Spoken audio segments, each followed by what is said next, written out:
You're listening to the Savoir Faire audio experience. Are you ready? The Savoir Faire experience is your guide to everything that has to do with lifestyle. From dating, rides, style, and entertainment. All brought to you by the editor of Savoir Faire magazine, Robert White. Anything goes on this audio experience. So, let's go. It's still the best. All right, guys, welcome to the Savoir Faire audio experience. Thank you for listening, following, subscribing, and liking. We see you. We appreciate it. Keep sharing with your followers and friends out there so we can get more traction on this. As you know, we like to do a little behind-the-scenes interview concept here with this audio experience, and today is really no exception to the cool people in our lives that create really cool products. Today, we're meeting with Tim Hill. Hello, Tim. Hi. Good to meet you, Tim. Thanks for finding some time for us. Oh, it's a pleasure to be on here. Thank you so much for inviting me. Yeah, I really appreciate it. So Tim is the creator of a company called iLola, which is a tea company, but you guys do some really fun stuff with tea over there, and we're going to talk about that today. But one of the things that I'd like to do, Tim, is kind of build a little bit of a time frame or a trail of how people go from not being entrepreneurs to being entrepreneurs. So maybe you could take me back a little bit and just talk to me a little bit about before iLola, what you were up to, what was happening, what was life like before you started the company? Yeah, so me personally, I came from the world of accounting and finance and kind of auditing large companies and things like that. But it really didn't bring excitement. I think there was always this itch in the background that was, I want to do something by myself. I want to bring something that's going to kind of change industries, or just kind of do something that I can look back on and be proud of. And I think that's always there with entrepreneurs. There's always that kind of niggling feeling in the back. The crux is what kicks you into actually doing it. Mm-hmm. And so for me, it's slightly different. We're a husband and wife team. So my wife is as involved as I am. So with us, we kind of we moved countries, we moved continents. We started to have children, and then this became our opportunity. It was like, okay, you know what? I think that now is the time. And so we decided to start our first company and step into it. And I think I have to thank ignorance for a huge amount. Otherwise, you would just never do this thing. Completely understand. Being an entrepreneur is definitely not an easy road, especially when there's children involved and there's a lot of pressure to produce a revenue. So you were in the finance world. So that wasn't exciting to you in the finance world? Like you just kind of felt like there was no energy for that industry? What was the difference? Well, it's slightly different. So I wasn't on the stocks and investing or on the forefront. I was on the auditing finance side. So basically you turn up at a company and you look at what has happened, and then you talk to them about what you should have done. So it was a lot of sounds things. easy, actually. Yeah, exactly. I know, right? So there's a lot of looking at kind of procedures and policies, and basically it's risk management. You're looking at this and going, okay, where is the risk of there being any problems going on within the company, and how can we help you get through this as well, and make sure that there isn't any problems that take place. And so it was nice. What I enjoyed about it was the puzzle. You turn up to loads of different companies, and there is a puzzle that needs to get solved. And I enjoyed that side. But yeah, there wasn't the excitement. There wasn't the thrill. And I think as an entrepreneur, I think there is an element that you are a bit of a thrill seeker. Anybody that's willing to step out there and put something in front of the world and say, yeah, look, I think this is cool. I think this will get some legs. I think I can, we can run with this, and I think people will buy it. it's a huge risk. There is no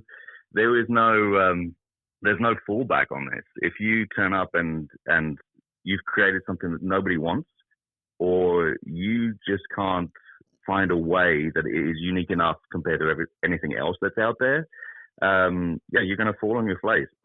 There's nothing that's going to kind of hide that. But we went through. I don't know if you remember, there was the financial crisis in 2008.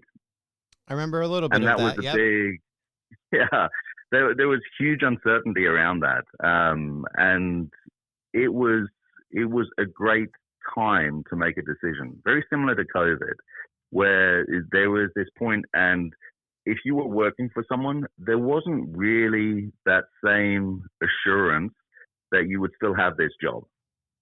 Right. And so the risk was the same. When I looked at it, the risk was the same. I could still lose my job that was providing money coming in regularly. But if it stayed, I would get the same amount of reward. Whereas if I went out on my own, the chance of a reward was higher and the risk felt the same. Yeah, good for you for analyzing it correctly. Yeah.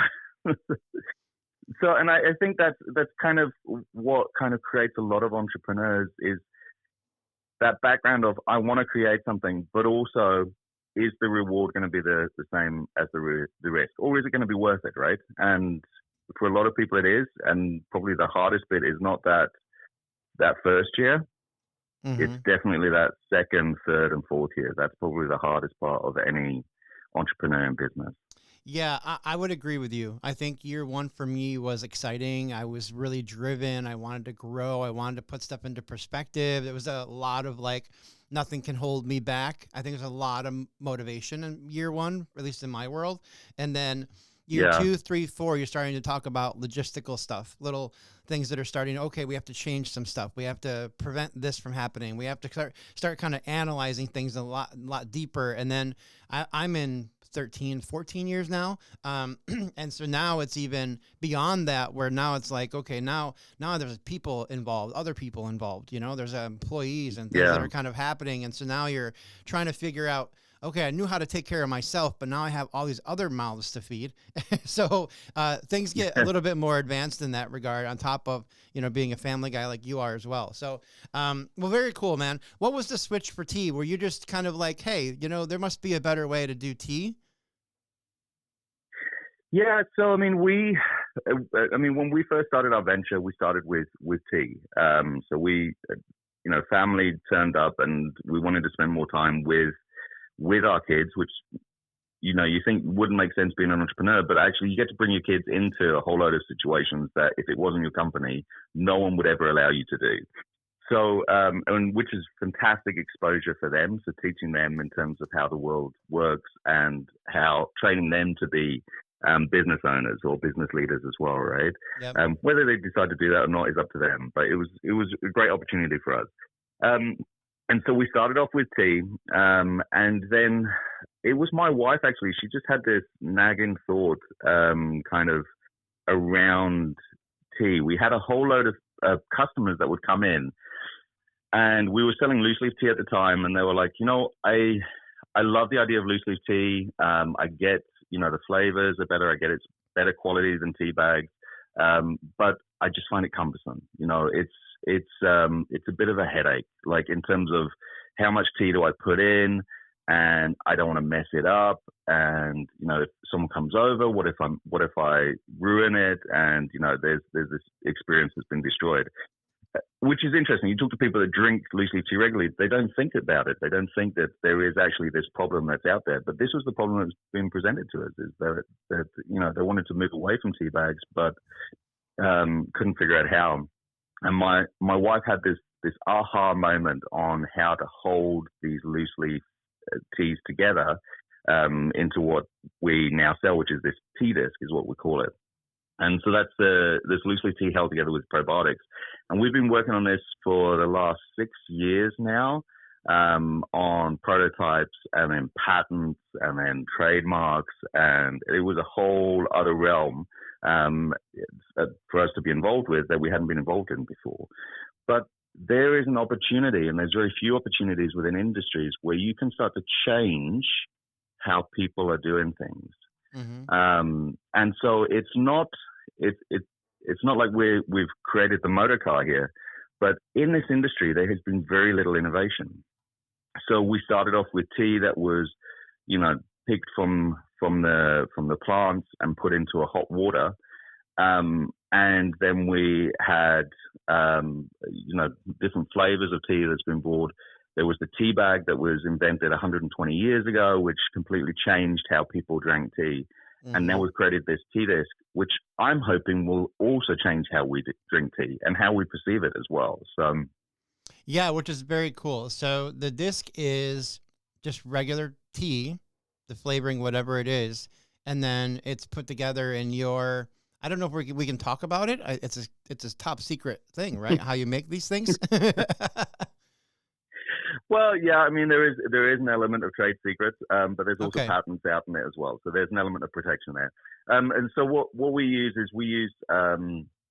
a probiotic bacterial binding that holds this together.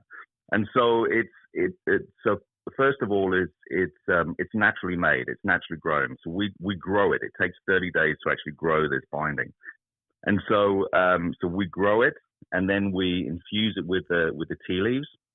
And so it's basically, as we mix it together with the tea leaves, it holds those tea leaves together. And so that then just kind of solidifies it. So it starts to as it sits together, it'll hold it together. And then you end up with this, well, it looks like a cookie or like a really small hockey puck or something like that, right? And then you literally can pick this thing up and you can hold it like a cookie.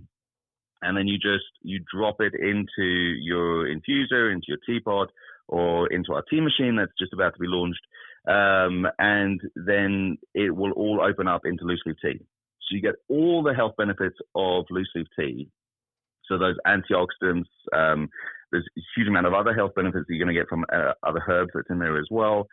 And you get the probiotics that's within that binding, all coming into your cup. And you get the convenience that you would with a tea bag. So you don't have to think about measuring about how much you got to put in. It's 1 for a cup, 2 for a pot. That's it. That's so cool. And so the stuff that you guys are growing, that holds everything together, basically, it obviously is flavorless, dissolves in hot water, all of the things that were necessary to put it into these discs for coffee. I'm sorry, not coffee. Exactly. Yeah, exactly. Yeah. Very cool. I mean, it's so that's what took a long time. I mean, like we had to bring quite a lot of food scientists in, and even with the patent, we had to bring a food scientist lawyer in to help work on the patent as well. So like it's a whole. It was a totally new experience. I mean, and I think as one entrepreneur to another. When you get involved in one industry, it's very exciting. When you get involved into a unique element of that industry where you're having to learn something new, that's very exciting as well, right? Oh, I would think so as well. Yeah. I mean, I happen to be dabbling in a couple different industries that are very, very common and kind of being a mover and a shaker in those industries. And so kind of taking a very traditional thing. I mean, the closest I've come to loose tea was this little like metal ball thing that was meant for loose tea, and you just put it in the water. It was still it just kind of held onto the handle, and you just put it in the tea. So that's one thing that I was able to purchase because someone had actually sent me a massive, like, pounds and pounds and pounds of loose tea, and I was like, how am I going to possibly use this stuff in anything? And so I had to go out and buy this like little metal thing that you attach to your cup, and you put the loose tea in there and put it down in, which is great.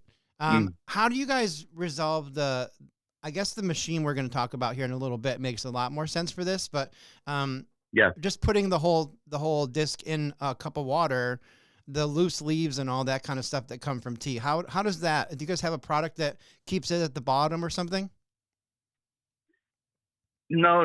So, I mean, I think the essence, I mean, let's start with that metal ball, because I think that's a great starting point. So, I mean, you were presented with a great opportunity with these copious pounds of tea, and you had to come up with a solution, and you bought this metal ball, which then allowed you to kind of house those loose leaf teas in your cup, and it meant that it infused the flavor in there. Right. With tea, what you actually want to do is you actually, when it's just sitting in hot water, you want to maximize the surface area. So when you have something like a metal ball, which often we use because it's something that's just simple. It's simple for us to use. It's simple to understand. So first off, you end up usually having to cram a whole load of loose leaf tea into there. But also, as it sits in there, you're not actually maximizing that surface area. So you're not getting all of the flavors of the tea out. So it limits the amount of flavor that your tea leaves should be providing in the cup. Mm. And so I've always been a fan of really wide infusers. So an infuser it's like the tea ball. It's like a basket, but it allows the tea leaves to sit in there, and then you can take it out. Or let the leaves float around in the tea, and then strain it. So that's usually what happens in teapots. That's used to be how we used to always have it, because we didn't have a lot of the tools that we have with us now. It used to be that you would strain the tea leaves as you poured it into your cup, and that's a fantastic way because you get all the flavors coming through. Otherwise, like a really nice wide infuser. Makes sense. So we're not solving that problem with the tea disc itself, but what we are solving is just that how much. Because, I mean, how much did you decide to put into that tea ball when you first bought it? Yeah, I mean, I don't know, like a little ounce scooper or something, I just kind of filled the ball up and dropped it in. So I was exactly. I really didn't know how much was in there. I just filled the ball, drop it in there, let it sit for a while, and then I had some tea. So yeah. Exactly. Very cool. And sorry, carry on. No, go ahead. You were gonna make a point. I want to let you make your point. No. So I mean, I think that's kind of where a lot of tea drinkers start. Is they just they get given tea, they get a tool to use it, and then the next question is, well, how much do I put in? And for some of us, we're willing to kind of just, okay, I'm just going to put this much in, and let's see how it goes. Mm-hmm. And for others, there is that real kind of anxiety over it as well. So it's which I found interesting. I'm with you. I would just throw something in and let's see how we make it. But if we akin it to baking, I've given you a whole load of ingredients, and I expect you just to make some muffins, right? Yep, too much flour in the muffins. That's going to be a good thing. That's exactly right. Exactly. Yeah. Well, I was looking at your website earlier before you and I connected, and this is something else that I think is very cool for your company. Not only that you guys have the discs, but I was looking at the flavors of these discs and the teas that you guys are making. Now, I am not a tea connoisseur in any way. I know about black and green, and that's pretty much it. But you guys have created herbal teas, wellness teas, all kinds of stuff. But one of the things that I saw was these really abnormal flavors for tea, like cherry Coke and citrus punch and Coca-Cola chai. And like, what are you guys doing over there? Like, it's a mad scientist kind of thing. You guys figured out how to put cherry Coke into tea, or at least the flavor of. Yeah, it's one of our kids' favorites, I'll tell you for sure. And in the summertime, sitting around drinking that as an iced tea is awesome. Like we've actually put it into a bottle where you can add gas into it as well, so you can drink it like almost like a soda, but it's still tea. We really just wanted to break down barriers of people that don't drink tea. Mm-hmm. So if you're sitting there and maybe you drink too much coffee, maybe you drink too much soda, and you're aware of it, and you're like, I do want to drink something that is healthier, and I do recognize the health benefits that you get from tea. Are you going to start with a Darjeeling? Are you going to start with a peony? Like, are you going to look at a single estate tea? Or is there going to be a familiar flavor that you're going to go, okay, I kind of understand how that tastes, so it's less of a risk, so I'm going to go with that, right? And that's kind of where a lot of these flavored teas come in, is certainly for us as a company, trying to make things an easier step into getting into this beverage that we love. And that's where something like, cherry Coke, kids are naturally going, hey, yeah, I can drink that. I like the taste of that. I'll drink that. And so, we drink with our kids, but also we have customers that are calling us saying that their parents and their children are drinking teas together, which is great because now we've got people really getting into this beverage that I think has been undervalued and underappreciated for a very long time. Yeah, I think tea is definitely number two to coffee, and Yeah. in the world, let alone like, I mean, and it definitely probably comes down to the caffeine intake and what people see in coffee. I drink coffee black every morning. That's my thing. I like the flavor of it. I don't want to bury the flavor with sugar and cream and things like that. But I also have a very wide selection of teas, and so in the evening or even in the summer, I'm a tea guy. But through the winter, in the morning, I'm a coffee guy. So I kind of go back and forth. I was introduced to tea from my grandmother, who was very consistently a tea drinker. Every morning she would have a piece of toast and she'd have tea. And it was like one of her things that I adapted from her to learn about teas and different flavors. So now every time I get an opportunity to talk to somebody about tea, I'm like, send me samples. I want to try every possible unique thing there is to know about the industry. But I'm a big tea drinker in the warmer months, I guess. But in the colder months, it's just coffee for me, and I'm not sure why that is. It's just my own personal thing. Yeah. So one of the things. Interesting. I was just going to say you're more in the northern part of our country, right? Yeah. I'm in New York, so we have cold winters, and sometimes that coffee is the perfect thing to get you going in the winter. But in the summer, when I don't need a good pick-me-up because the sun is like truly the inspiration to wake up every morning, that's when I just feel like a nice glass of tea to kind of loosen up some, seasonal things or whatever, and then I'm on my way and I'm good to go. So that's really cool. Well, I wanted to kind of marry the two, and that's one of the reasons why I brought up the coffee thing, is so that you and I could talk about Duo, the brewing machine that you guys are creating, which is super cool because not only does it allow me to have my coffee, but it also allows me to use your discs and have tea as well. So talk to me about the Duo brew machine. And I mean, obviously making tea and having loose sleep, you guys are really elevating the game by creating now a machine that can brew the discs, but also has the coffee function. Yeah, I think this has been the goal since we kind of came up with the concept. So since my wife showed me this tea disc, I was automatically thinking of all these other things that we could do. And so we launched the tea disc, and then after the tea disc, we launched the tea disc humidor, which allows you to age your teas. So your teas can sit in there without them getting old and stale and without losing their flavor. In fact, the flavors start to improve as they sit in there as well. And so we launched that, and then this one it's been in the back burner for the last kind of 3 years. Like, how are we going to do this? And so we designed this machine that extracts the flavors out of the tea leaves using a very slight water pressure to really extract that flavor. And so it'll extract the flavor, and it pours from you choosing to have your tea, pressing the start button, to having a full cup. It takes less than a minute. And so we're getting all those flavors come through those tea leaves, come down, and then you've got your cup of tea ready to go.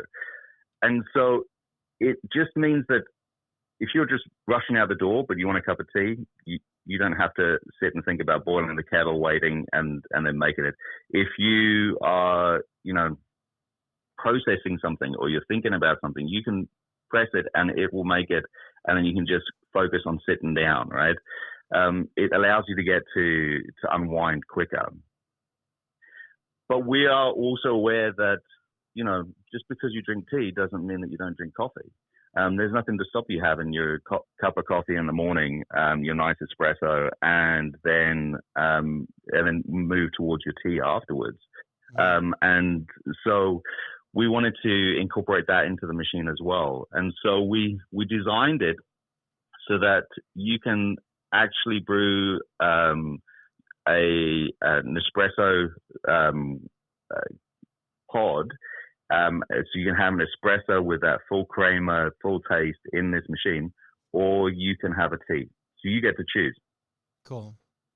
Yeah, very cool. When does the machine actually come out? Because right now you are kind of doing pre-orders, right? Kind of a Kickstarter kind of thing. Not really Kickstarter. You're doing it in-house. But when do they actually come out? Yeah, so we are moving towards this Kickstarter. So we're working in production as well, and we're just finalizing the machine now. Okay. And then we are stepping into a Kickstarter. But the time lag between the Kickstarter finishing and shipping is going to be pretty short. Just because we've been working on this for a little while, that we've got pretty much most of it done. Which is exciting because normally on Kickstarters you never really know how long you're going to wait. It could be 2 years or longer, but with this it's going to be a fairly short turnaround, which is good. And so by this summer you can have this machine set on your kitchen counter. That's awesome. Making you your iced teas. Yeah. Well, you know what? Don't even wait for the Kickstarter campaign to come off. Go to iLolatea.com and you can go over there. I'm looking at it right now while we're talking. It basically says, get VIP pricing now, 47% discount. It's only $1.95 to actually get the machine, but you can reserve your machine for $1. I mean, that's a pretty heck of a cool opportunity to be able to just throw $1 down and then wait, and then you pay the $1.95 when the machine gets released, which is cool. I mean, you guys really have done a good job with kind of covering all of the aspects this machine needs to have, because obviously you're accepting coffee drinkers into your tea world, which is very cool. Which is kind of like me. Like, this is definitely something I'd want on my counter. I don't have to have multiple machines, which is interesting because that's some of the things that I've seen in the past with different companies is they create a machine that's isolated just for their product. And now I have 3 to 5 different machines on my countertop. I don't need that. I can just get rid of the Keurig and just put iLola on the counter, and I'm good. I've got coffee, tea, everything I need in one spot. 100%. Nailed it on there. And yeah, $1, that's going to lock you in a huge saving. So it's a limited time opportunity, but definitely worth taking up that opportunity. Well, very cool. Tim, I love the idea that you guys have changed an industry and came up with something new. There was a problem to be resolved, and you guys solved it. I think the machine is extremely cool. The products are super cool. Definitely looking forward to sampling some of these products. I want to just have a nice cherry Coke tea this summer now. So I'll be looking into getting some of those in my hands in the near future for sure. 100%. Yeah, just let me know. I'll send you some your way. Oh, that would be excellent. I appreciate you for your time today. Thank you so much for stopping by and talking with me. Thank you so much. It's a great opportunity to chat with you. It was fantastic. Thanks. Thank you for listening to the show. Please take a minute to head over to www.savfair.com and subscribe to our publication.